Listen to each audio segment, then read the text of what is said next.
The clock ticks toward midnight, July 14, 1995, inside a government building in Lusaka, Zambia. A single light illuminates a thick binder marked Confidential IMF Review Mission. Inside, lines of text detail a radical plan for the nation's lifeblood, water.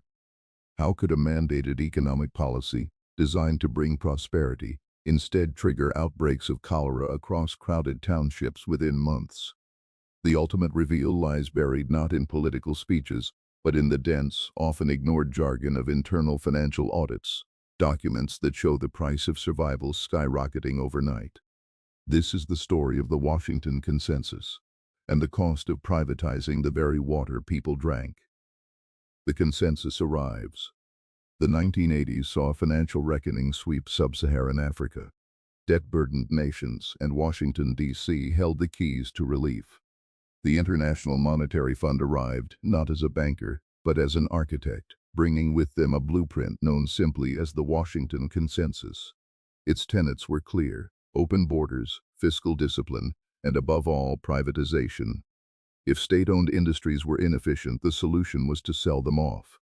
By the mid-1980s, as these structural adjustment programs, or SAPs, took hold, poverty rates across the continent quadrupled. The world's richest nations were imposing an ideological straitjacket. As Julius Nyerere famously noted, the IMF was becoming an institution for economic and ideological control of poor countries by rich ones. The rhythm of reform was set, often dictated by letters of intent tied to crippling loan disbursements. By 1993, Zambia had established the Zambia Privatization Agency, ZPA, ready to dismantle the machinery of the state. The Water Board. In the quiet halls of the Lusaka Water Board, the atmosphere was one of impending doom. For decades, this state utility had provided essential service, often operating at a loss. A political necessity that kept tariffs low, ensuring the poorest could afford a basic necessity. But the IMF demanded something different: tariff rationalization, where consumer fees had to cover all costs: operation, maintenance, and even debt servicing. Imagine the scene: a mid-level administrator, his face illuminated by the glow of an old CRT monitor, reviewing a draft agreement from 1992.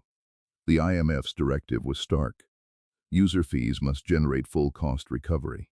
For the citizens of Lusaka's peri-urban areas, the impact was immediate and devastating when privatization finally hit full swing in the mid-1990s. The state, unable to subsidize, stepped back. Private operators, often international consortia, stepped in, driven by profit margins, not public health mandates. A leaked NGO audit from 1996 paints a chilling picture. Where a household once paid a negligible fee, a new structure emerged. Price hikes were not minor adjustments, they were immediate, sometimes exceeding 300% for basic consumption tiers. The sound of a keyboard clicking rapidly echoes in the silence, documenting these figures, numbers that translated directly into human suffering: the price of thirst. The shift wasn't just about money, it was about access. When the water bill became unaffordable, the connection was severed.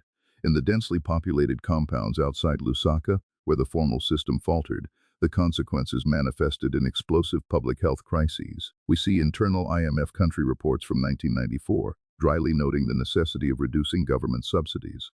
But these reports offer no corresponding analysis of the cholera outbreaks that followed.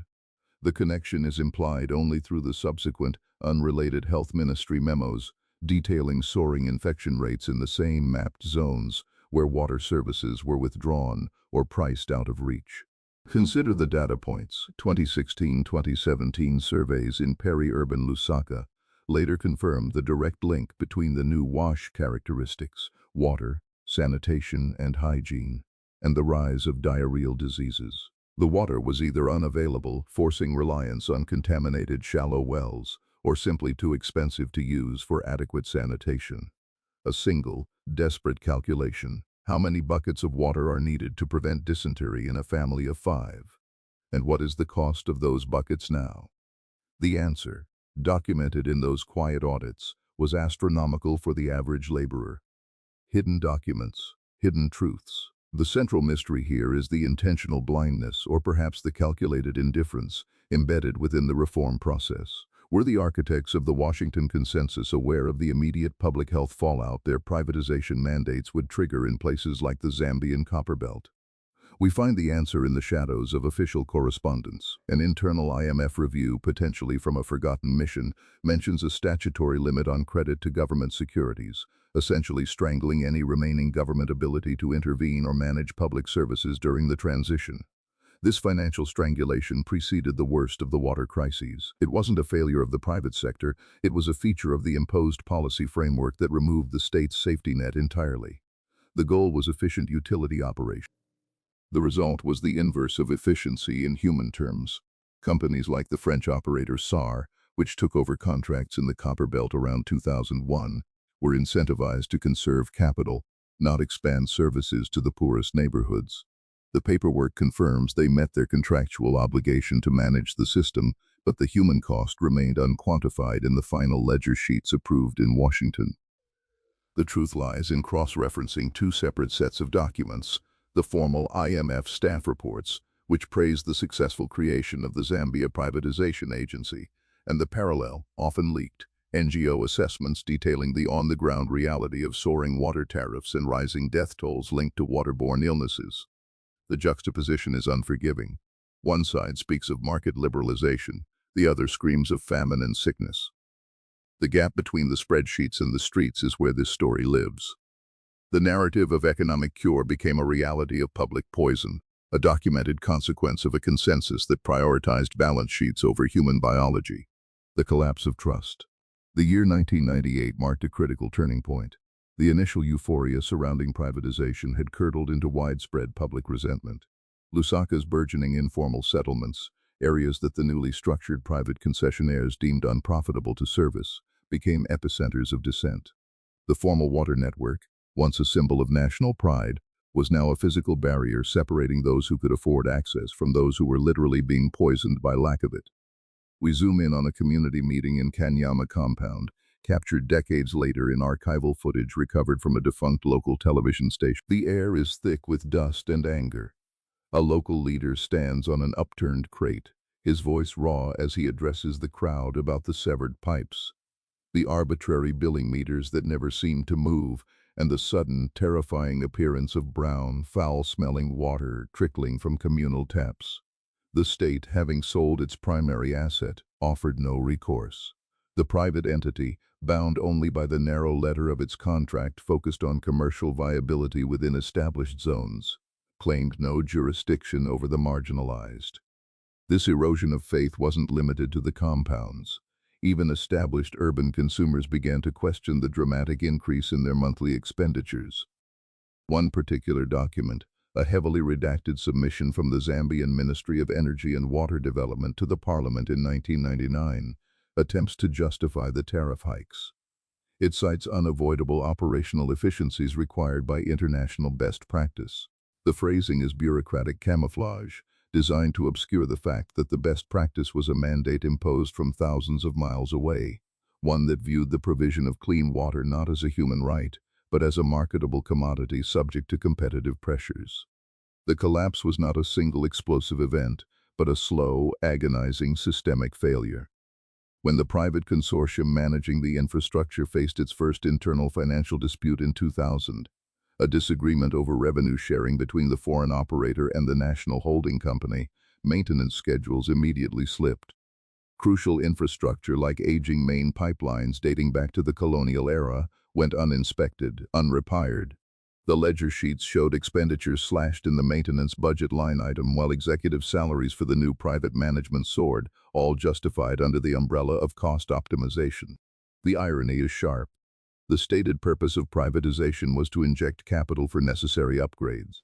Yet the immediate effect was to divert operational surpluses away from reinvestment and towards shareholder dividends, both domestic and foreign. The World Bank's own internal monitoring reports from the early 2000s, typically focused on macroeconomic indicators, betray a growing unease. They note suboptimal performance metrics in key social service delivery sectors, a diplomatic phrasing for catastrophic public health decline.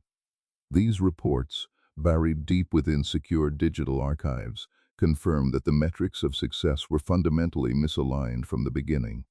Profit generation was prioritized over sustainable public service provision. The aftermath. Scar tissue on the body politic. By the mid-2000s, the pattern was indelible. Every subsequent cholera or typhoid outbreak in Lusaka could be traced with chilling accuracy to localized service failures coinciding precisely with regions where tariff arrears were high or where the private operator had formally withdrawn service due to non-viability. The scar tissue left on Zambia's body politic was deep. We examined the complex legal framework that underpinned these concessions. The contracts often contained clauses that protected the private investor from regulatory changes enacted by the Zambian government, a standard feature meant to attract foreign capital. However, this investor protection effectively stripped the state of its ability to enforce public health mandates without incurring massive financial penalties. When the government attempted cautiously in 2004 to mandate a specific hygiene standard for sewage disposal in a high-risk area, the resulting arbitration demand from the concessionaire nearly bankrupted a small municipal fund earmarked for emergency sanitation. The message was clear.